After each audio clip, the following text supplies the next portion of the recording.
smile shouldn't kill you. But what if the toy smiling back at you is waiting for the moment you look away? This is Whispers of the Unknown, where every story you hear is true, and the fear follows you long after the video ends. Subscribe now, if you dare. The Labubu Doll Curse. Wilson was only 13, a quiet boy, curious but cautious. One summer in the neighborhood, an old mansion was sold off, and the new owners cleared it out with a second-hand sale. Wilson went with his mother, Ella. Among dusty furniture and forgotten toys, one thing pulled him in: a Labubu doll. Its glassy blue eyes glimmered like broken ice. A wide grin cut across its pale face. Two rabbit-like ears stood tall, covered in golden fur that shimmered even under the weak light. Despite its age, it looked alive. Wilson felt a strange attachment, a pull. He also knew his friends would go wild if he showed them something this rare. He begged, and finally, Ella bought it.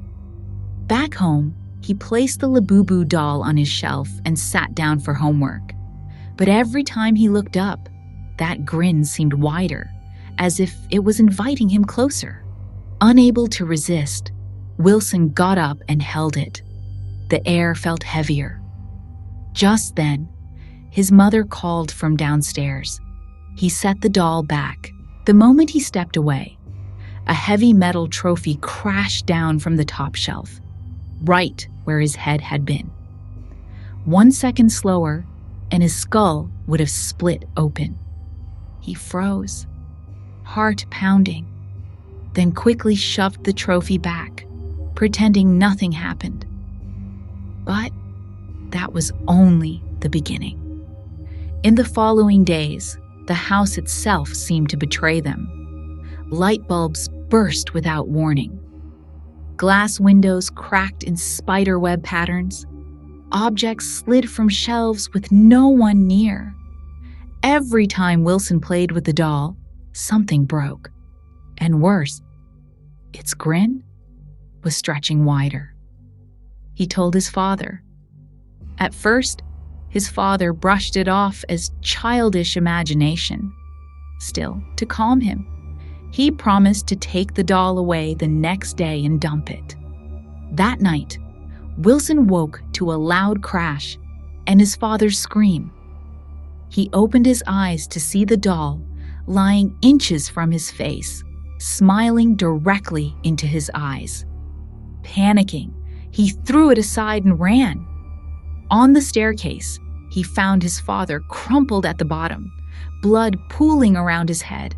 His mother rushed him to the hospital, leaving Wilson home, alone. Too terrified to enter his room, Wilson curled up in the living room and drifted into uneasy sleep. By morning, he opened his eyes to see the doll sitting beside him on the sofa. His mother, shaken, threw it in the trash outside. Wilson thought maybe it was over. But that night, while watching TV, he noticed the old rocking chair in the corner moving, slowly, rocking. And then he saw it. The doll seated on the chair. Its glass eyes shifted and locked directly on him. Wilson couldn't breathe. The next day, he returned to the house where the sale had been held, desperate for answers. The guard told him a chilling story. That doll had been ordered from a toy shop in China by the children of the house. The moment it arrived, their family began to fall apart. Illness, poverty, madness. The parents fought endlessly. The children screamed through the nights. Within weeks, the family abandoned both the house and the doll. And always, there was laughter inside. Eerie, cruel laughter, until the doll was gone. Wilson tried to get rid of it himself. He threw it away at school. But his best friend, Chris, teased him and brought it back, mocking the curse. Moments later, a baseball shot out of nowhere, smashing into Chris's head. He collapsed onto a sharp nail hidden in the dirt. He never got up again. The school called it an accident. Wilson knew better. That night, he cut the doll into pieces. He burned its parts. But by morning, it was back in his room, untouched. And this time, it laughed. He didn't sleep that night. By dawn, his body was covered in fresh bite marks, as if invisible teeth had gnawed on him in the dark.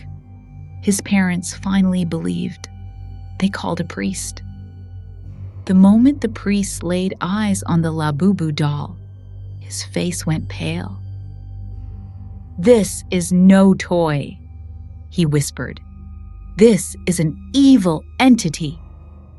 He ordered the family out, sealed the doll in a heavy iron box, and buried it near the mansion where it first appeared.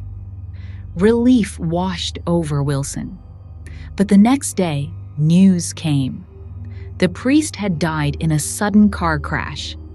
That was enough. Wilson's family fled the town and never looked back. To this day, Wilson swears the doll still haunts his dreams. Always smiling, always waiting. What do you think? Was the Labubu doll cursed? Or something far worse? Tell us in the comments. And remember, some toys don't like being left alone.